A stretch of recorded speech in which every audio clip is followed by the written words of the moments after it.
Hello बच्चों। आज हम आपके लिए 11th साइंस का फिजिक्स का पहला लेक्चर लेकर आपके सामने हाजिर हैं।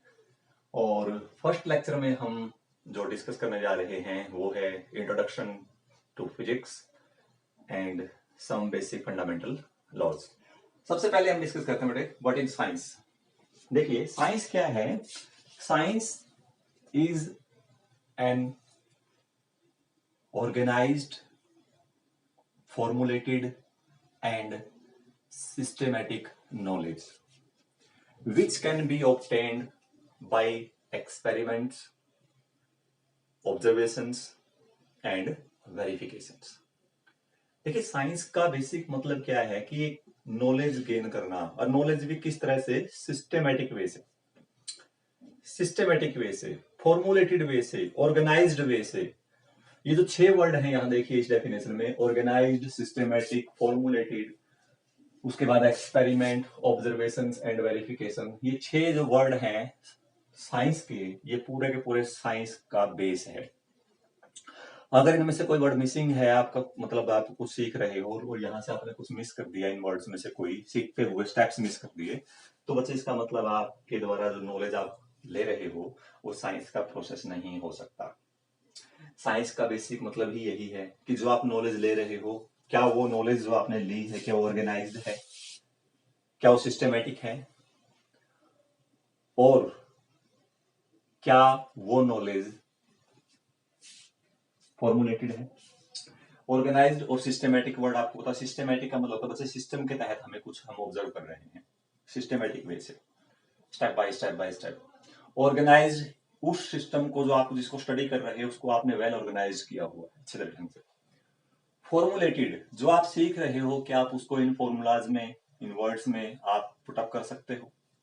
कैसे गेन करेंगे नॉलेज, इस नॉलेज को गेन करने के लिए हमें क्या करने पड़ेंगे बच्चों, एक्सपेरिमेंट्स करने पड़ेंगे, ऑब्जर्वेशन करनी पड़ेंगे, फिर उसके बाद उसके वेरिफिकेशन करने पड़ेंगे। बहुत बार एग्जांपल हम लेते हैं।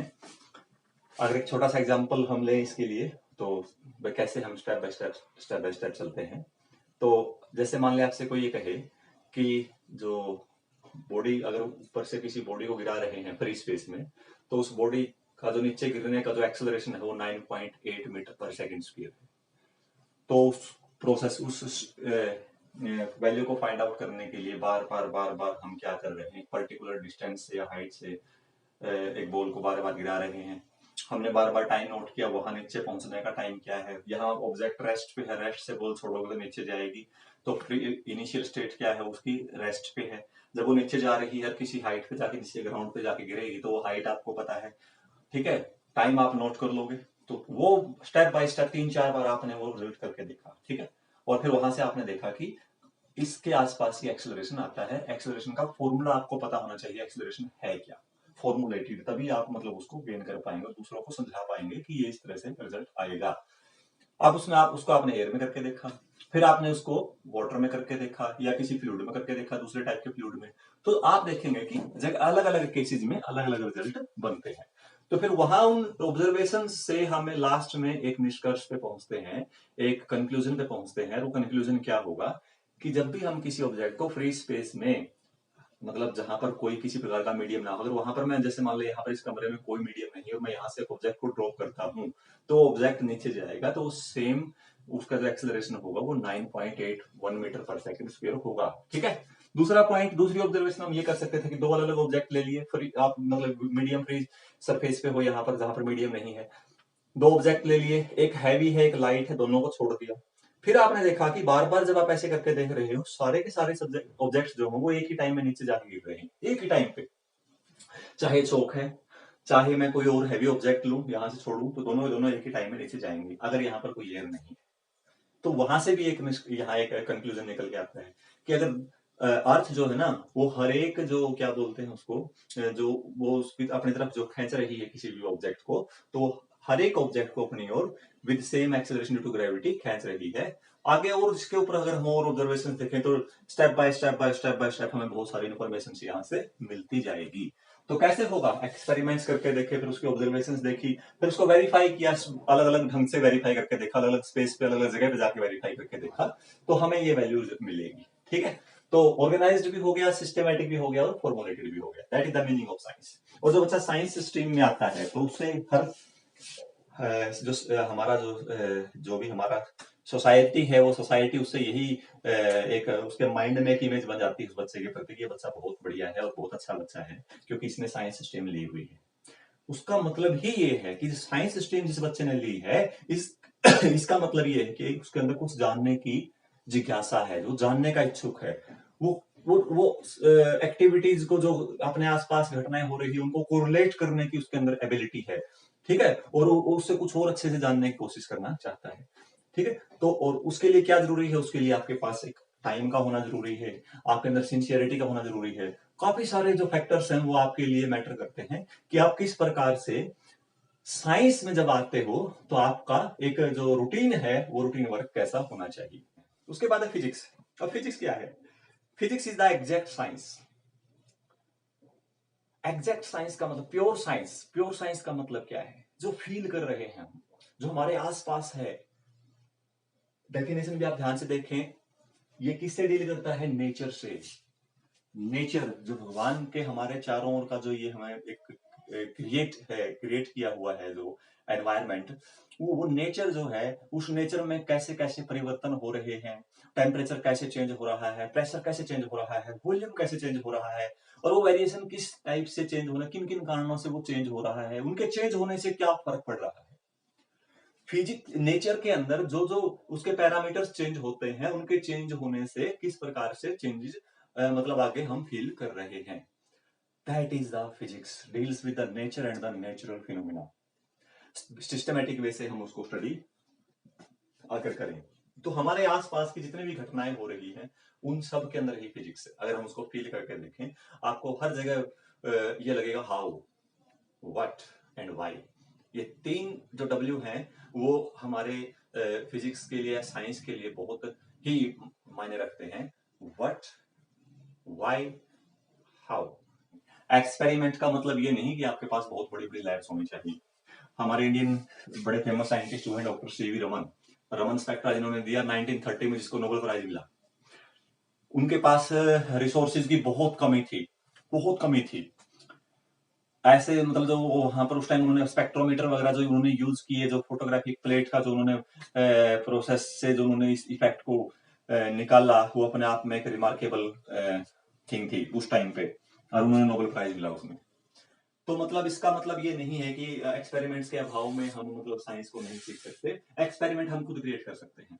मैंने जैसे एग्जांपल दिया, वो भी एक एक्सपेरिमेंट का ही पार्ट है। जब आप किसी ऑब्जेक्ट को छोड़ रहे हो तो ऑब्जेक्ट नीचे की ओर जा रहा है, ठीक है। तो मैं उम्मीद करता हूँ कि हम थोड़ा सा, जब आप आगे आगे पढ़ोगे तो साइंस की और फिजिक्स के अच्छे से फील लेंगे। अब बच्चे इसमें आगे हम बढ़ते हैं, तो इसमें साइंस जो है फिजिक्स का डिफरेंट सब्जेक्ट्स के साथ बहुत अच्छा जो इंपॉर्टेंट हम देखें रिलेशंस क्या है आपस में डिफरेंट सब्जेक्ट्स के साथ। फिजिक्स का मैथमेटिक्स के साथ क्या रिलेशन है? Mathematics play an important role in physics. हम जो फिजिक्स को फॉर्मुलेट करते हैं, तो फॉर्मुलेट करने के लिए फिजिक्स के कॉन्सेप्ट्स को हमें मैथमेटिक्स की हेल्प चाहिए। Physics also play an important role in chemistry.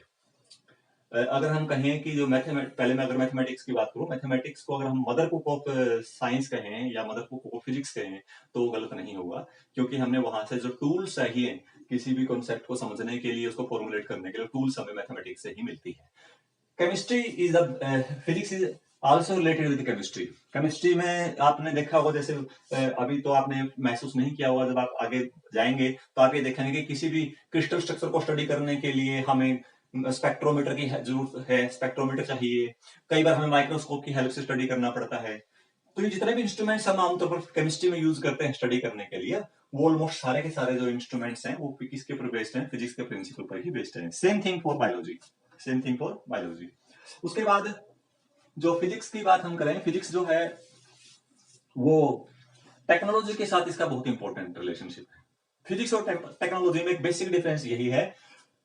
Physics क्या है? फिजिक्स हमें लॉज, प्रिंसिपल्स प्रोवाइड करवाता है। फिजिक्स जो है मतलब इसमें हम क्या क्या डेवलप करते हैं? लॉज करते हैं, प्रिंसिपल्स डेवलप करते हैं, बार बार कैसे एक्सपेरिमेंट, ऑब्जर्वेशन और उसकी वेरिफिकेशंस कर करके ऐसा हम करते हैं, जो साइंटिस्ट जैसे बार बार इस प्रोसेस से ऐसा हमें मिलता है, ठीक है। लेकिन जब हम टेक्नोलॉजी की बात करते हैं, तो technology a branch of science which use the principle of physics. जो फिजिक्स में हमने प्रिंसिपल लॉज हमने एक्सप्लेन किए हैं, उन लॉज को और प्रिंसिपल्स को यूज करके हम क्या करते हैं, हम उससे नए नए टाइप की मशीनें हम क्या करते हैं, जनरेट करते हैं। ठीक है। और टेक्नोलॉजी आप समझ सकते हो बच्चे, फिजिक्स का और टेक्नोलॉजी का सोसाइटी के साथ बहुत इंपॉर्टेंट रिलेशन है, very very high relation society के साथ। सोसाइटी मीन्स हम पूरे के पूरा जो वर्ल्ड है, जो ह्यूमन बींग्स हैं, एनिमल्स हैं, सब सोसाइटी का हिस्सा है। अब मैं जैसे आपसे बात कर रहा हूं तो ये भी एक जो मेथड है कि ये एक टेक्नोलॉजी के थ्रू ही है, और ये टेक्नोलॉजी किसके बेस पे आई है, फिजिक्स के प्रिंसिपल के बेस पे हमें मिली है। घर में फैन है, ये लाइट है, इवन मैं बोर्ड के ऊपर इस चौक से लिख रहा हूँ। ठीक है, मैं चल रहा हूँ, मैं बोल रहा हूँ, मेरे बोलने की जो जो मैं यहाँ खड़े खड़े बोल रहा हूँ, और मेरी जो साउंड है वो वहां जहां आप बैठे मेरे को देख रहे हो, वहां आप मेरे को सुन भी रहे हो। ये सारा का सारा जो है वो टेक्नोलॉजी है। आप टेलीविजन प्रोग्राम देखते हो, रेडियो में कोई आप मैच की कमेंट्री सुन रहे हो, ठीक है, क्रिकेट मैच को आप देख रहे हो, आप फुटबॉल खेल रहे हो, आप हॉकी खेल रहे हो, डिफरेंट टाइप्स के हम आज के टाइम पे हम देखें तो डिफरेंट टाइप की मशीनरीज आई हुई है, आप प्रिंटर देखते हो, कंप्यूटर देखते हो, ठीक, मतलब इलेक्ट्रिसिटी है, सारा का सारा जो है वो टेक्नोलॉजी का पार्ट है, और वो टेक्नोलॉजी जो आई है वो फिजिक्स के प्रिंसिपल से ही आई है। ठीक है।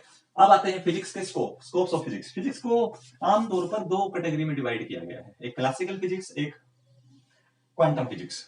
क्लासिकल फिजिक्स जो बचे हमारे आसपास की जो फिजिक्स है, मैक्रोस्कोपिक लेवल पे जो हम फिजिक्स पढ़ रहे हैं, बड़े स्केल पे जो हम फिजिक्स को स्टडी कर रहे हैं, वो सारे के सारे क्लासिकल फिजिक्स है।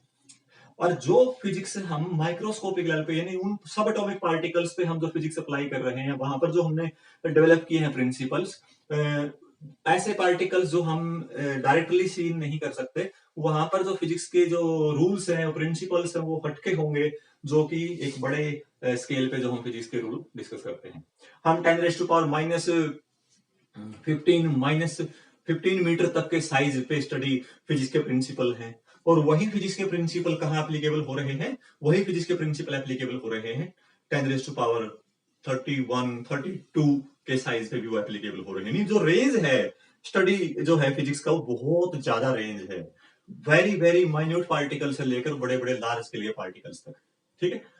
अब आपने ग्रेविटेशनल लॉ पढ़ा होगा, कैसे किस प्रकार से मतलब फिजिक्स कहाँ किस प्रकार से डील करती है। ग्रेविटेशनल जो फोर्स है वो यहां खड़े हैं, यहां भी ग्रेविटेशनल फोर्स लग रहा है, ये देखिए ग्रेविटेशनल फोर्स है। सन और अर्थ के बीच में भी ग्रेविटेशनल फोर्स है, मून और अर्थ के बीच में भी ग्रेविटेशनल फोर्स है, जो टाइड्स आते हैं वो भी ग्रेविटेशनल फोर्स की वजह से आते हैं। मतलब एक फोर्स ने, देखिए पूरा ऐसा नहीं कि फोर्स हमने डिफाइन कर दिया तो किसी पर्टिकुलर पॉइंट ऑफ व्यू की से ही हम उसको डील कर रहे हैं, वो हर जगह डीलिंग में आता है। ग्रेविटेशनल फोर्स है और बहुत सारे फोर्सेज हैं, तो हम उसी को डिस्कस करने जा रहे हैं हम। तो क्लासिकल फिजिक्स में बहुत सारी ब्रांचेज है फिजिक्स की, जैसे स्टैटिक्स है, जहां वो ऑब्जेक्ट अगर रेस्ट पे है तो स्टडी करेंगे हम ऑब्जेक्ट्स को कि वो रेस्ट पे होने का क्या रीजन है, क्यों रेस्ट पे है, कौन कौन से फोर्स लगे हुए हैं। फिर हम डिस्कस करेंगे स्टैटिक के बाद डायनेमिक। डायनेमिक का मतलब बॉडी मोशन में है, और मोशन में होने के बाद क्या है बच्चों, वो मोशन के होने का कारण क्या है, उनके रीजंस को भी हम स्टडी करेंगे, तो उसको हम डायनेमिक्स कहेंगे। उसके बाद डायनेमिक्स के बाद हमारी ब्रांच आती है एटॉमिक फिजिक्स, एटम लेवल की जो फिजिक्स हम स्टडी करेंगे तो atomic physics. Nuclear physics, nucleus से रिलेटेड जो स्टडी कर रहे हैं जिस ब्रांच ऑफ फिजिक्स में, उसको हम कहेंगे न्यूक्लियर फिजिक्स। एस्ट्रोफिजिक्स, जो एस्ट्रोनॉमिकल ऑब्जेक्ट्स को हम स्टडी कर रहे हैं जिस फिजिक्स में, that is called astrophysics. So there are many type of physics. Electrostatics, जिसमें चार्जेस को हम स्टडी कर रहे हैं रेस्ट पे। इलेक्ट्रोमैग्नेटिक, जिसमें चार्ज मोशन में आ जाता है, इलेक्ट्रिक और मैग्नेटिक फील्ड को हम डील कर रहे हैं, that is electromagnetic forces. Okay, तो इसके बाद अब हम सबसे पहले हम देखें तो हमारे जो मेन पॉइंट, देखो ये हालांकि जो अभी मैंने बताया है कोई एग्जाम पॉइंट ऑफ व्यू इतना इंपॉर्टेंट नहीं है वैसे, लेकिन ये फील हमें जब तक नहीं आएगी साइंस से रिलेटेड, तो हमें समझने में, आगे बढ़ने में थोड़ा सा मतलब ऐसा लगेगा कि जैसे हम पता नहीं क्या कर रहे हैं। थोड़ा सा मुझे लगता है एक बार अगर ध्यान से आप सुनेंगे तो आपके लिए एक थोड़ा सा एक मार्गदर्शन का काम करेगा ये कि हाँ ऐसे ऐसे हमने पढ़ना चाहिए स्टेप बाय स्टेप। ठीक, अब देयर आर 4 फंडामेंटल लॉज,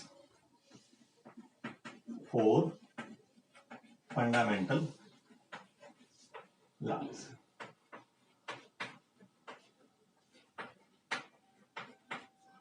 और इन 4 फंडामेंटल लॉज में है, सबसे पहले अगर मैं लिखूं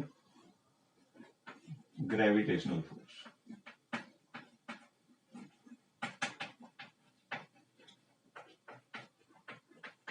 ग्रेविटेशनल फोर्स। सेकंड है बच्चों electromagnetic force.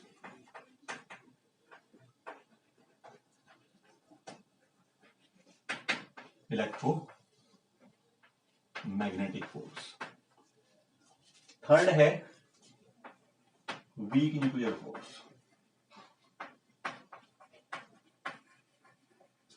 Weak nuclear force. और लास्ट है बच्चों four strong nuclear force. Strong nuclear force. सबसे पहले व्हाट इज ग्रेविटेशनल फोर्स। जो ग्रेविटेशनल फोर्स है बच्चों वो क्या है, 2 पॉइंट मास ले लिया आपने, इसका मास m1 है, इसका मास m2 है, इनके बीच का डिस्टेंस r है। 9th क्लास में आपने पढ़ा हुआ है तो कोई नई बात नहीं है। तो gravitational force is defined as the force of attraction between the two massive objects placed at a distance r is called gravitational force. अब इसके अंदर खास प्रॉपर्टीज क्या है, ये मेन पॉइंट है आज के। What are the main properties of gravitational force. Number 1 first point इसका फॉर्मूला हो गया बच्चों। सेकंड देखिए जो ये ग्रेविटेशनल फोर्स है ये दोनों मास के प्रोडक्ट के डायरेक्टली प्रोपोर्शनल है। यानी जितना मास का प्रोडक्ट बढ़ेगा, मास आपने 1 किलोग्राम 2 किलोग्राम लिया तो फोर्स क्या आएगा, फिर आपने मास 4 kg और 2 kg लिया तो आप डेफिनेटली देखोगे प्रोडक्ट जो है 8 मतलब हो गया। पहले प्रोडक्ट 2 था 8 हो गया। तो जैसे जैसे मास का प्रोडक्ट बढ़ेगा वैसे वैसे फोर्स बढ़ेगा। It means force is directly proportional to product of two masses. Third case है force is inversely proportional to square of the distance between the two objects. जो फोर्स है वो दो डिस्टेंस के स्क्वायर के इनवर्सली प्रोपोर्शनल है। जैसे जैसे डिस्टेंस बढ़ेगी वैसे वैसे फोर्स का जो मैग्नीट्यूड है बच्चों वो घटेगा, बढ़ेगा नहीं घटेगा। इनवर्सली प्रोपोर्शनल का मतलब होता है, इनवर्सली प्रोपोर्शनल का मतलब होता है अगर एक फिजिकल क्वांटिटी बढ़ रही है तो दूसरे वाली जो है वो घटेगी। अगर एक फैक्टर बढ़ रहा है तो दूसरा फैक्टर क्या होगा, घटेगा। ठीक है, और किस टाइम घटेगा, स्क्वायर टाइम में घटेगा। अगर मान लीजिए डिस्टेंस डबल कर दो तो फोर्स जो है वो 4 गुना कम हो जाएगा। डिस्टेंस को ट्रिपल कर दोगे तो फोर्स कितना गुना कम हो जाएगा, 9 गुना कम हो जाएगा। फोर्थ पॉइंट, ग्रेविटेशनल फोर्सेज जो है बच्चों वो वीक फोर्सेज हैं, लेकिन जो रेंज है इनकी वो बहुत ज्यादा है, लॉन्ग रेंज फोर्सेज। आमतौर पर ये लाइट मास बॉडी में नेग्लिजिबल होते हैं। ठीक है ना, जैसे मान लीजिए ये 2 चौक हैं, इन दोनों चौक में जो ग्रेविटेशनल फोर्स है वो लगभग ना के बराबर आएगा। आपका कैलकुलेट करके देखना, इन चौक का जो मास होगा वो मिलीग्राम में होगा, कुछ मिलीग्राम होगा तो दोनों मिलीग्राम में 10⁻⁻6 किलोग्राम के आसपास बनेगा। और जी की वैल्यू 10⁻11 होती है लगभग अप्रोक्सीमेटली 6.67 10⁻11। तो ये वैल्यू पुट करोगे तो 1 मीटर की डिस्टेंस पर अगर इनको रख दे तो ये फोर्स की वैल्यू लगभग 10⁻18 न्यूटन के आसपास आएगी, जो कि फोर्स हमें होगा नहीं, मतलब कि फोर्स लग भी रहा है। ठीक है, तो इसलिए क्या होगा बच्चों, नेग्लिजिबल होगा। ओके, तो मैसिव ऑब्जेक्ट्स में ही आमतौर पर ये फोर्स ऑब्जर्व किया जाता है। उसके बाद अगर हम देखें पॉइंट नंबर 6, पॉइंट नंबर 6 है लॉन्ग रेंज हो गया। ये बताया मैंने जैसे लाइट बॉडीज के लिए ये फोर्स क्या होगा, नेग्लिजिबल होगा। और किस पे डिपेंड कर रहा है, मास पे, डिस्टेंस पे। एक इसमें अगर हम देखें बच्चों ये मीडियम में डिपेंड नहीं करता, independent of any type of medium, any type of medium, independent of any type of medium. मतलब कहीं रखिए इनको, दो ऑब्जेक्ट को कहीं मर्जी रख दीजिए, जो उनके बीच में फोर्स, ग्रेविटेशनल फोर्स पहले था वही ग्रेविटेशनल फोर्स बाद में होगा। फ्री स्पेस में रखो, वैक्यूम में रखो, ठीक है, जहां पर हम दो ऑब्जेक्ट को अगर रख देते हैं तो वो भी क्या कर रहे हैं, वो एक दूसरे को क्या करेंगे, कहीं ना कहीं ग्रेविटेशनल फोर्स से क्या कर रहे हैं, एक्सपीरियंस करेंगे डेफिनेटली। वही बात मैं फिर कह रहा हूं, लाइट बॉडी के लिए ये इतना एक्सपीरियंस नहीं होता। पानी के अंदर भी सेम होगा, एयर के अंदर भी सेम होगा, हर जगह इसकी वैल्यू क्या रहेगी, सेम रहेगी। नेक्स्ट पॉइंट, ये जो फोर्स है, अगर मान ले ये पॉइंट मास बॉडी है, ये पॉइंट मास बॉडी है, ये फोर्सेज बेटे सेंट्रल फोर्सेज हैं, सेंट्रल फोर्सेज, सेंट्रल फोर्सेज यानी टुवर्ड्स द सेंटर क्या करेंगे, ये जो लाइन है इन दोनों के सेंटर को मिला रही है। तो जो फोर्स की डायरेक्शन आएगी, ये बॉडी इसको अट्रैक्ट करेगी इस तरफ, ये बॉडी इसको अट्रैक्ट करेगी इस तरफ, ये बॉडी इसको अट्रैक्ट कर रही है इस तरफ, और ये बॉडी इसको ट्रैक करेगी इस तरफ, तो जो फोर्स की डायरेक्शन आएगी वो उस लाइन के लोग आएगी जो लाइन उनके सेंटर्स को ज्वाइन कर रही है, इसीलिए इसको क्या कहेंगे हम, सेंट्रल फोर्स कहेंगे। Next point 8 point, central forces के बाद क्या है बच्चों, सेंट्रल फोर्सेज के बाद अगला पॉइंट है, हम देखें ये कंजर्वेटिव फोर्सेज भी है। कंजर्वेटिव फोर्सेज, कंजर्वेटिव फोर्सेज का मतलब क्या है कि जैसे मान लिया ये ऑब्जेक्ट रखा है यहां पर, ठीक, और मैं इस ऑब्जेक्ट को यहां से मैं यहां प्लेस करना चाहता हूं या मैं यहां रखना चाहता हूं यहां, तो मैंने इस ऑब्जेक्ट को यहां से उठाया और यहां रख दिया, ठीक। इस ऑब्जेक्ट को यहां से यहां रखने के कई सारे तरीके हो सकते हैं। मैं इस ऑब्जेक्ट को यहां से, चौक को यहां से ले गया, ऐसे घुमा के लाया उधर से, फिर लाके यहां रख दिया। इस चौक को मैंने यहां से उठाया, यहां से उठा के मैं यहां ले आया, फिर यहां से उठा के ऊपर उठा के यहां रख दिया।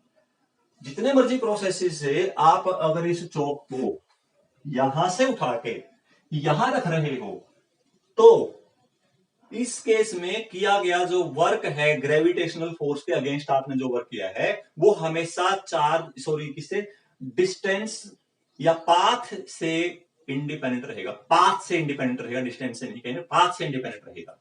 केवल इस बात पे डिपेंड करेगा कि पहले कहां रखा था और बाद में कहां रखा, बस।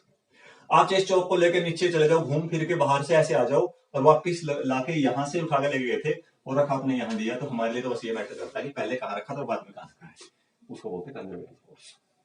ग्रेविटेशनल फोर्स का फील्ड पार्टिकल ग्रेविटॉन होता है, कोई भी फोर्स है नेचर में एग्जिस्ट करता है तो कोई ना कोई उसका पार्टिकल रिस्पॉन्सिबल होता है, कोई ना कोई फील्ड पार्टिकल, तो इसके लिए ग्रेविटेशनल फोर्स के लिए ग्रेविटॉन हम बोलते हैं। हालांकि आज आने वाले उसमें आइंस्टाइन की जो थ्योरी थी स्पेस और टाइम की, आपको बच्चों यहां समझ में नहीं आएगा इतना, तो वहां इनके जो ग्रेविटेशनल फोर्स है उसका कुछ नेचर कुछ अलग तरीके से आने वाले टाइम में हमें मिल सकता है, मॉडिफिकेशन हो जाएंगे इसके अंदर कुछ ना कुछ, आई थिंक। चलो बाद की बातें हैं। दूसरा फोर्स है बेटे इलेक्ट्रोमैग्नेटिक फोर्स। जिस प्रकार से ये ग्रेविटेशनल फोर्स है, इसी प्रकार से बच्चे ये जो फोर्स होता है, अगर मैं दो चार्ज रेस्ट पे रख दूं और उनके बीच की डिस्टेंस क्या ले लूं बच्चों, आर ले लूं, ठीक है, तो ये जो फोर्स है इसको बोलते हैं बेटे electrostatic force. The electrostatic force is directly proportional to product of two charges, inversely proportional to square of distance between them, और एक कांस्टेंट ले लेते हैं के, के इज कॉल्ड कांस्टेंट, और इस कांस्टेंट की वैल्यू है 1/4 पाई एप्सिलॉन नॉट, और इसकी वैल्यू आती है 9 × 10⁹ और यूनिट बन जाएगी इसकी न्यूटन मीटर स्क्वायर पर coulomb square, newton metre square पर कूलम स्क्वायर। ये जो फोर्स है ये परमिटिविटी है, तो ये इस बात को डिसाइड करेगी कि ये फोर्स किसी मीडियम में जाके कम होगा ज्यादा होगा, मतलब ये फोर्स मीडियम पर डिपेंड करता है, पहला पॉइंट। दूसरा पॉइंट इसके साथ साथ लिया, ये फोर्स मास के प्रोडक्ट पर डिपेंड कर रहा था, ये फोर्स दोनों के चार्ज के प्रोडक्ट पर डिपेंड करेगा, क्या होगा इनके ऊपर। तीसरा फोर्स, तीसरा पॉइंट क्या है यहां पर, तीसरा पॉइंट है F inversely proportional to r square, यहां भी F inversely proportional to r square. चौथा, ये वीक फोर्स है बच्चे, लेकिन ये उसके कंपैरेटिवली क्या है, स्ट्रॉन्ग फोर्स है, और काफी स्ट्रॉन्ग फोर्स है। हालांकि ऐसे तो एग्जैक्ट तो हम नहीं कह सकते, क्योंकि अगर दो मास लिए, दो बॉडी आपने लिए, उसके अकॉर्डिंग अलग अलग आएगी वैल्यू, फिर भी अगर हम कोई एवरेज अगर देखें, आमतौर पर जो इलेक्ट्रोस्टैटिक फोर्स है वो वीक फोर्स से 10⁻36 अप्रोक्सीमेटली इतना टाइम्स ज्यादा होगा, ये वाला फोर्स इससे 10⁻36 टाइम्स ज्यादा होगा। उसके बाद नेक्स्ट पॉइंट है लॉन्ग रेंज फोर्सेज है, ये भी लॉन्ग रेंज फोर्सेज है, इसकी रेंज भी क्या होती है बच्चों, रेंज बहुत ज्यादा होती है। 6 पॉइंट क्या है, independent and any type of medium, ये मीडियम पे डिपेंड करता है, डिपेंड्स ऑन मीडियम। ये हम 12th क्लास में पढ़ेंगे, फर्स्ट चैप्टर जो हमारा 12th क्लास का है उसमें आप देख सकते हो। अगर अभी भी आपकी इंटरेस्ट है कि मतलब सर हमें तो अभी देखना है, तो आप मेरा 12th क्लास की सीरीज है जो लेक्चर्स की, उसमें आप सेकंड लेक्चर या जो थर्ड लेक्चर है ना वो देखोगे तो आप इसी के ऊपर मिलेगा वो। तो मीडियम चेंज होने से इलेक्ट्रोस्टैटिक फोर्स चेंज होगा, और चेंज होने से उसकी जो वैल्यू हो डिक्रीज करती है, वो आगे हम पढ़ेंगे उसको, अभी यहाँ करने जरूरत नहीं है। ये फोर्सेज भी कंजर्वेटिव है, जब तक चार्ज रेस्ट पे रहेगा, दो चार्ज रेस्ट पे रहेंगे तब तक ये फोर्स क्या रहेगा, कंजर्वेटिव रहेगा। लेकिन जैसे चार्ज मोशन में आएगा और इलेक्ट्रोस्टैटिक हो जाएगा, वो इलेक्ट्रोमैग्नेटिक फोर्स बन जाएंगे, तब हम उसको कंजर्वेटिव नहीं कह सकते। ये भी 12th का पार्ट है, वहां हम डिस्कस करेंगे। और 8th पॉइंट क्या था बच्चों, this is conservative force, this is conservative force, this is central force, this is also central force, ये भी सेंट्रल फोर्स है।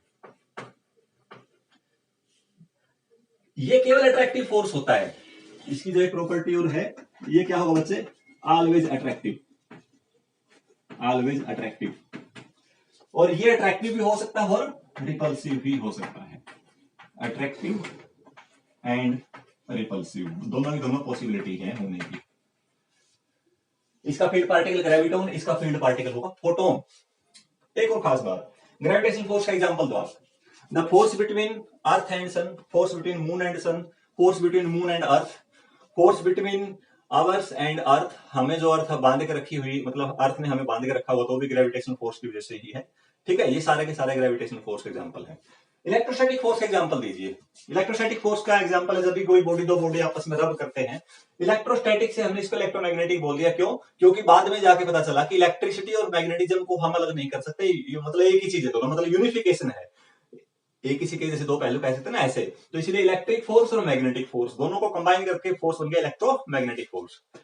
तो जब भी मैं ऐसे बॉडी को ऐसे रब करता हूं, एक बॉडी दूसरी बॉडी को रब करती है, 9th क्लास में फ्रिक्शन का चैप्टर आपने पढ़ा था बच्चे, तो वहां जो फ्रिक्शन का जो मेन रीजन है ना, वो इलेक्ट्रोमैग्नेटिक फोर्स ही है। क्योंकि जब आप रब करते हो तो दोनों सरफेस पे चार्ज क्रिएट होता है, चार्ज क्रिएट होने से क्या होगा, वो फोर्स क्रिएट होगा जो उसको बांध के रखता है। अगला और एग्जाम्पल बताओ, आप रस्सी को खींच रहे हो, तो रस्सी के अंदर भी जो टेंशन होती है, टेंशन क्यों आई, हमने फोर्स लगाया, फोर्स लगाने से टेंशन क्या, क्योंकि हम उसको स्ट्रेच कर रहे हैं, स्ट्रेच करने से उसके मॉलिक्यूल्स जो है रस्सी के जो आइटम्स है उनके बीच का जो डिस्टेंस है वो डिस्टर्ब कर दिया। डिस्टर्ब होते क्या करेंगे, एक दूसरे को अट्रैक्ट करेंगे वापस, तो इसलिए वो टेंशन आती है। स्प्रिंग को आप डिस्टर्ब कर रहे हो, बाहर खींच रहे हो, कंप्रेस कर रहे हो, उसके अंदर भी क्या है बच्चे, जो रीजन होगा वो इलेक्ट्रोमैग्नेटिक फोर्स होगा। किसी भी सब्सटेंस के एटम के अंदर इक्विलिब्रियम डिस्टेंस पे जो बॉन्डिंग बंधे हुए सब्सटेंस बनता है एटम और मॉलिक्यूल के साथ, वो भी किसकी वजह से है, वो भी इलेक्ट्रोमैग्नेटिक फोर्स की वजह से है। ओके, तीसरा केस, एक और एग्जांपल इसका जो बहुत फेमस है, कि अगर मान लेते हैं ये न्यूक्लियस, ये देखो ये न्यूक्लियस है और ये इलेक्ट्रॉन है। अगर एक इलेक्ट्रॉन न्यूक्लियस के चारों ओर चक्कर लगा रहा है, तो उसके चक्कर लगाने का रीजन भी क्या है कि इन दोनों के बीच में क्या है बच्चों, इलेक्ट्रोमैग्नेटिक फोर्स है। यहाँ प्लस साइन और यहाँ क्या है, माइनस साइन है। तो उस इलेक्ट्रोस्टैटिक फोर्स या मैग्नेटिक फोर्स की वजह से क्या है, हमें क्या मिल रहा है, फोर्स मिल रहा है, सेंट्रीपिटल फोर्स, जो उसको घुमा रहा है लगातार। ठीक है नहीं, तो ये भी एक इसका एग्जांपल ले सकते हो। तीसरा बच्चों वीक न्यूक्लियर फोर्स, ये हम यहाँ ज्यादा उस पर लेवल पे डिस्कस नहीं करेंगे, क्योंकि इसकी जब आप 12th क्लास में हम इसको डिस्कस करेंगे वहां अच्छे से पढ़ेंगे इसको। एटम एंड न्यूक्लियर का पूरा एक चैप्टर बचे, वहां हम इसको एक्सप्लेन करेंगे। बस इतना जरूर जान लें कि वीक न्यूक्लियर फोर्स जो है, जो कोई बहुत सारे सब्सटेंस नेचर में ऐसे हैं जो रेडियो एक्टिव सब्सटेंस है, जिसके अंदर से अल्फा बीटा गामा किस टाइप की डेंजरस रेडिएशन निकलती रहती है, डीके होता रहता है उनका। तो उस डीके प्रोसेस में जो रोल प्ले करता है, इंपॉर्टेंट रोल प्ले करता है, वो वीक न्यूक्लियर फोर्स करता है। इसमें न्यूट्रिनो एंटी न्यूट्रिनो पार्टिकल निकलते हैं जो इलेक्ट्रॉन के साथ या बीटा पार्टिकल के साथ इंटरेक्ट करते हैं। ठीक है, तो that is due to weak nuclear force. Range कम होगी, मैग्नेट इसका जो स्ट्रेंथ है वो भी ज्यादा नहीं होगी, मतलब इसके कंपैरेटिव ठीक है, लेकिन कम होगी, क्योंकि आपको पता वीक न्यूक्लियर फोर्स का उनकी इंटरेक्शन वीक है, तभी इलेक्ट्रॉन जो रेडियो एक्टिव प्रोसेस है वो हो रहा है। ठीक सर, उसके बाद आता है स्ट्रॉन्ग न्यूक्लियर फोर्स। तो मैं यहाँ ना स्ट्रॉन्ग को इसका एक्सप्लेन कर लेते हैं, क्योंकि वीक का मैंने बता दिया, इसको 12th क्लास में इसको डिस्कस करेंगे। अब वीक को हम यहां प्लेस कर लेते हैं, यहां। तो स्ट्रॉन्ग न्यूक्लियर फोर्स क्या है, स्ट्रॉन्ग न्यूक्लियर फोर्सेस का मतलब क्या है। देखो आप ये देखिए, मान लीजिए ये न्यूक्लियस है, इस न्यूक्लियस में जो प्रोटॉन है, न्यूट्रॉन है, इलेक्ट्रॉन बाहर चक्कर लगाते हैं। न्यूट्रॉन में चलो मान लिया न्यूट्रल पार्टिकल है, लेकिन प्रोटॉन पे कैसा है, पॉजिटिव है। जैसे मैं सोडियम का एग्जांपल लूं, सोडियम के अंदर 11 प्रोटॉन और 12 न्यूट्रॉन है सोडियम के अंदर। और अभी भी हमने पढ़ा था कि अगर दो सेम चार्ज हैं, सेम नेचर के चार्ज हैं, प्लस प्लस है दोनों चार्ज पे, तो वो रिपेल करेंगे, प्लस और माइनस है तो अट्रैक्ट करेंगे, माइनस माइनस तो रिपेल करेंगे। 11 प्रोटॉन प्लस चार्ज के और न्यूक्लियस के अंदर है, और जिस न्यूक्लियस का साइज अप्रोक्सीमेटली 10⁻⁻15 मीटर है। देखिए आप 10⁻⁻15 मीटर का साइज न्यूक्लियस का, इतने कम साइज में, इतने कम साइज में, और 4 प्रोटॉन रखे हैं और प्रोटॉन बंधे हुए हैं। जबकि इलेक्ट्रोस्टैटिक फोर्स से हमने ये सीखा था कि अगर चार्जेस नजदीक होंगे, सेम साइन के चार्ज होंगे, तो रिपेल करेंगे, उनको स्ट्रॉन्गली रिपेल करेंगे। और फिर भी यहां अगर हैं, तो इसका मतलब कोई ना कोई रीजन है यहां पर जो इसको बांधे हुए है। तो एक विद इन द न्यूक्लियस जो न्यूक्लियॉन्स यानी प्रोटॉन और न्यूट्रॉन को बाइंड अप करने में जो फोर्स इंपॉर्टेंट रोल प्ले कर रहा है, that force is called strong nuclear force. Clear होगी बात? रेंज इसकी क्या होगा, पहला पॉइंट हो गया। दूसरा पॉइंट ये बच्चे देखो, यहां हमने देखा ये चार्ज पे डिपेंड करता है। न्यूक्लियर फोर्स जो हो magnitude of nature of charge पे डिपेंड नहीं करता है। न्यूट्रॉन न्यूट्रॉन के बीच में भी हो सकता है, प्रोटॉन न्यूट्रॉन के बीच में भी हो सकता है, प्रोटॉन प्रोटॉन के बीच में भी हो सकता है, यानी चार्ज की डिपेंडेंसी खत्म होगी। ये अपनी स्पिन, जो पार्टिकल्स की स्पिन है ना, उस स्पिन पे डिपेंड करता है। स्पिन के बारे में भी हम आगे पढ़ेंगे, यहां पर ज्यादा स्ट्रेस देने की जरूरत नहीं है आपको। चार्ज पे क्या होगा, इंडिपेंडेंट होगा, चार्ज इंडिपेंडेंट।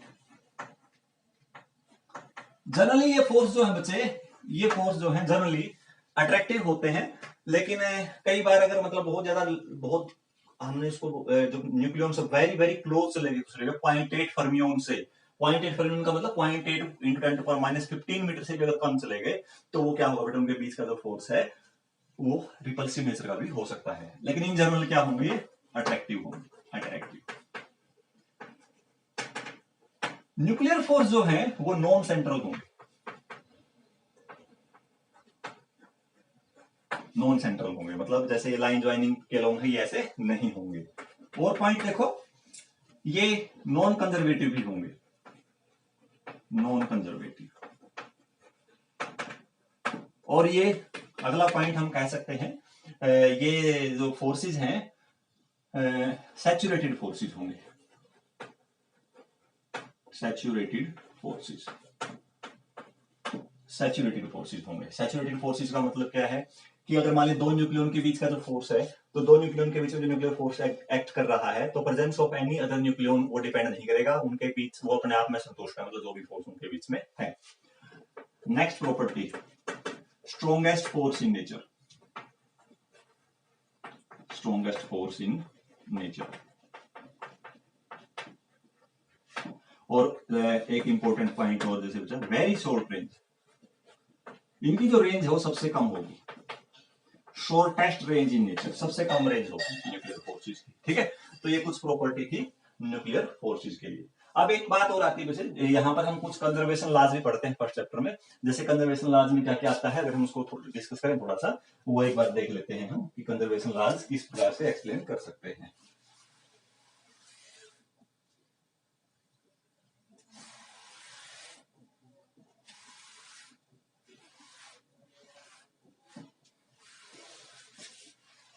तो कंजर्वेशन,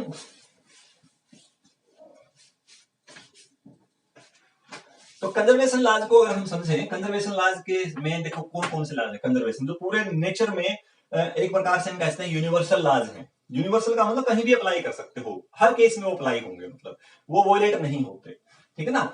जैसे 4 फंडामेंटल फोर्स हैं, बाकी जितने भी फोर्सेज अभी नेचर में हैं, सारे के सारे सभी के अंदर कुछ ना कुछ, कहां भी कोई फोर्स एक्सपीरियंस आप कर रहे हो, इन चारों में से कोई ना कोई उस फोर्स का रीजन होगा। आमतौर पर क्लासिकल लाइफ में अगर हम देखें या माइक्रोस्कोपिक लेवल में देखें, यही दो फोर्स का आमतौर पर आपको रोल मिलेगा। सबसे पहले बेटे conservation of charge, conservation of charge.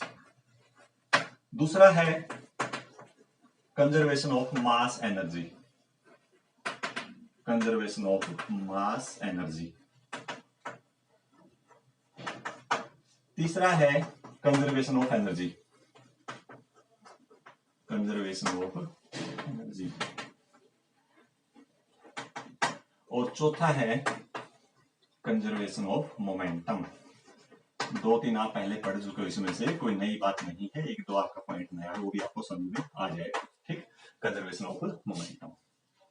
सबसे पहले conservation of charge. Charge can neither be created nor be destroyed for an isolated system. मतलब अगर एक सिस्टम है और वो 2 पार्टिकल का है, 3 का, 4 का, मतलब एक सिस्टम है बाहर के, मतलब उससे कोई मतलब, सिस्टम का मतलब होता है जिसको हम स्टडी कर रहे हैं, जिस पार्टिकल सेट ऑफ पार्टिकल्स को जो हम स्टडी कर रहे हैं उसको हम सिस्टम कहेंगे, होगी वो आइसोलेटेड कहलाएगा। और आइसोलेटेड सिस्टम में टोटल चार्ज हमेशा क्या रहेगा, कंजर्व रहेगा, कांस्टेंट रहेगा। एग्जांपल देखो, आपको पता होगा बच्चे सोडियम के अंदर 11 इलेक्ट्रॉन होते हैं, 10th क्लास में पढ़ के आए आप। ये एक इलेक्ट्रॉन आसानी से दे सकता है, इसके ऊपर आ गया बेटे प्लस चार्ज, एक इलेक्ट्रॉन के जाने से प्लस ई चार्ज आ गया, +1 मान लेते हैं इसको, फिलहाल अंडरस्टूड कर लेंगे, वैसे तो ई बोलते हैं उसको, प्लस और क्लोरीन ने उस इलेक्ट्रॉन को ले लिया, बेटे उसके ऊपर आ गया माइनस।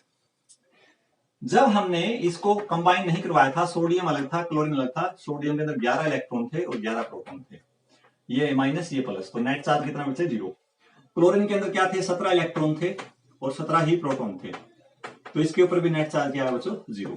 लेकिन क्या हुआ, ये एक इलेक्ट्रॉन आसानी से दे सकता है और ये ले सकता है, तो इन्होंने क्या किया, एक बॉन्ड बनाया, यानी बॉन्ड इसने इलेक्ट्रॉन इसको दे दिया, कंप्लीटली इसको दे दिया, तो क्या हुआ यहाँ प्लस आ गया यहाँ माइनस आ गया, तो उससे क्या हुआ, इसके ऊपर अब इलेक्ट्रॉन रह गए कितने 10, इसके ऊपर इलेक्ट्रॉन हो गए 18, यहाँ एक इलेक्ट्रॉन जाने से मान लिया आ गया प्लस ई, दे दिया इसने, लॉस कर लिया, इसने ले लिया, इसके ऊपर आ गया बच्चों माइनस।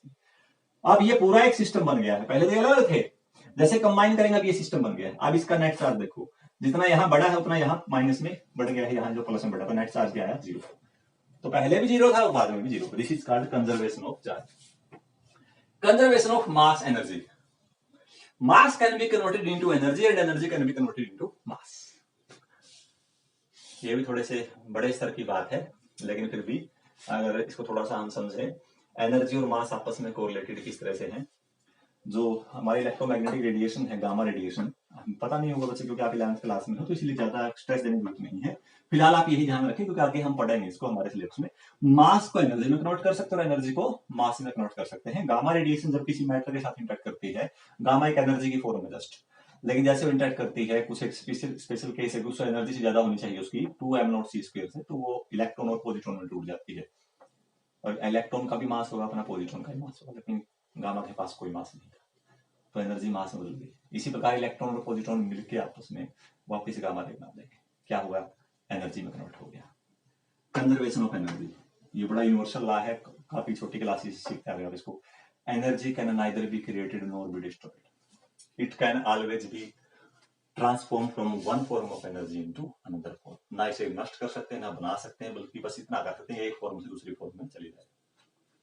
हमें कई बार ऐसा लगता है जैसे चूल्हे पे हम खाना पकाते हैं कि हम बहुत सारी एनर्जी वेस्ट कर रहे हैं, वो अपने यूज की एनर्जी हम वेस्ट कर रहे हैं, लेकिन एक्चुअली में एनर्जी का लॉस नहीं हो रहा है, वो एनर्जी किसी न किसी दूसरे फॉर्म में चेंज कर रही है, अपने आसपास के एनवायरनमेंट के मॉलिक्यूल की एनर्जी को बढ़ा रही है, हमें सारी नहीं मिल रही है, तो ठीक है ना। जो वायर में से आपका जो करंट कंस्टिट्यूट करते कोई भी वायर, तो उस वायर में लगातार करंट जाने से वो हीट हो जाती है, आपका बल्ब हीट हो जाता है, तो वहां हीट भी आई है ना कुछ, तो हमें ऐसा लगता है वो लॉस, हमें अर्निंग लॉस है, हम चाहते हैं सारे सारी हमें लाइट के रूप में मिल जाए, लेकिन एक्चुअली में वो क्या है बच्चे, वो एक फॉर्म से दूसरी फॉर्म में कन्वर्ट हो रही है। लॉस, टोटल एनर्जी का कभी भी लॉस नहीं होगा। काइनेटिक एनर्जी में लॉस हो सकता है, पोटेंशियल एनर्जी में लॉस हो सकता है, लेकिन टोटल एनर्जी में कभी भी लॉस नहीं होगा। टोटल एनर्जी हमेशा क्या रहेगी, पूरे सिस्टम की, यूनिवर्स की कांस्टेंट रहेगी। और last number conservation of momentum, जब तक हम किसी भी ऑब्जेक्ट पे बाहर से फोर्स नहीं लगाएंगे तब तक उस बॉडी के मोमेंटम में कोई भी चेंज नहीं आएगा, उतना ही रहेगा, उसको कंजर्वेशन ऑफ मोमेंटम कहते हैं। Momentum before applying force and after applying force, नहीं सॉरी, अप्लाइंग फोर्स अप्लाई करना ही नहीं है हमें उसपे। अगर कोई सिस्टम है और आपने बाहर से कोई फोर्स अप्लाई नहीं किया, वो अपने बिहाफ पे कोई एक्टिविटी कर रहा है, तो उसका मोमेंटम हमेशा कांस्टेंट रहेगा। इसका एक आसान सा एग्जांपल मैं आपको देता हूं। आप एक ऐसे फर्श पे खड़े हैं जो बिल्कुल चिकना, बिल्कुल स्मूथ सरफेस है, यानी आपके पांव में, आपकी चप्पल या जूते में और फर्श में कोई भी फ्रिक्शन फोर्स नहीं है, तो अगर आपके हाथ में कोई ऑब्जेक्ट है भारी सर, आपने उसको ऐसे फेंक दिया, तो जो ऑब्जेक्ट जब तक आपके हाथ में था, आपका और उस ऑब्जेक्ट का मोमेंटम क्या था, 0 था। लेकिन जैसे उसको मैंने दूर फेंका, तो दूर फेंकते क्या हो बच्चे, उस ऑब्जेक्ट में मोमेंटम आ गया, और मोमेंटम किस तरफ गया, आगे की तरफ गया, तो उतना ही मोमेंटम मेरी बॉडी में आ जाएगा उसको 0 करने, लाइट क्या करने के लिए, 0 करने के लिए। तो उसका आगे क्या मोमेंटम, तो मेरे मोमेंटम किस तरफ आएगा, पीछे की तरफ आएगा। आप गन फायर, हम जो गन में बुलेट फायर करते हैं, तो बुलेट जिस मोमेंटम से आगे जाती है उतने से ही गन क्या आती है, जो पीछे आती है, उसी को ध्यान में रखते हुए हमें उसको टाइटली पकड़ के रखना पड़ता है। आप बोट में बैठे हो, उस बोट से बाहर निकल के आते हो पानी से, तो जैसे आप उसमें से बाहर कूदते हो तो बोट पीछे चली जाती है, क्योंकि जब आप बोट में खड़े थे किनारे के ऊपर, तो आपका और बोट का मोमेंटम 0 था। जैसे आप जंप करोगे, आप में मोमेंटम आ गया आगे की तरफ, तो बोट का उतना मोमेंटम किस तरफ जाएगा, पीछे की तरफ। This is the conservation of momentum. तो ये तरह से हमारा फर्स्ट चैप्टर। एक बात और मैं इसमें बता दूं आपको, जो यूनिफिकेशन है ना, जैसे gravitational force, electromagnetic force, Maxwell ने के बाद का जो कॉन्सेप्ट आया था, उसने कहा लाइट जो है या जो भी कोई वेव है, इलेक्ट्रिक और मैग्नेटिक फील्ड जब वेरी करेंगे तो इलेक्ट्रोमैग्नेटिक वेव बनेंगी। और बाद में पता चला लाइट भी क्या है, इलेक्ट्रोमैग्नेटिक वेव है। पहले सारे के सारे फिनोमिना जो थे, घटनाएं थी, वो इंडिपेंडेंटली लगते थे कि इनका आपस में एक दूसरे से कोई रिलेशन नहीं है। लेकिन जैसे जैसे जैसे जैसे साइंस का विस्तार बढ़ता गया, जैसे जैसे साइंटिस्ट ने इसके ऊपर डिस्कवरी की, धीरे धीरे धीरे धीरे धीरे धीरे क्या है, सभी के सभी जो कॉन्सेप्ट हैं वो ऐसा लग रहा है कि कहीं एक से ही पॉइंट से ही निकले हुए हैं, किसी एक ही कंसेप्ट से निकले हुए हैं, ऐसा ऐसा बनता आ रहा है। ठीक, तो मैं उम्मीद करता हूँ बच्चों आपको ये लेक्चर समझ में आया होगा। अगर कोई भी पॉइंट आपको डाउट है, आप मेरे को कमेंट बॉक्स में जो चैनल पे है उस पर आप डाल सकते हो। अगर आपको ये समझ में आया है तो मैं आप सभी बच्चों से रिक्वेस्ट करूंगा कि आप इसको लाइक करें, शेयर करें, सब्सक्राइब करें और बेल आइकन के बटन को आप जरूर दबाएं, ताकि आगे भी बच्चे क्या कर सकें, इसको इसका बेनिफिट ले सकें। अगर मैंने कुछ ठीक ठाक करवाया है तो कुछ कमी आपको लगती है, आप कमेंट बॉक्स में लिख सकते हैं, ताकि मैं नेक्स्ट लेक्चर में उसमें सुधार कर सकूं। Thank you very much.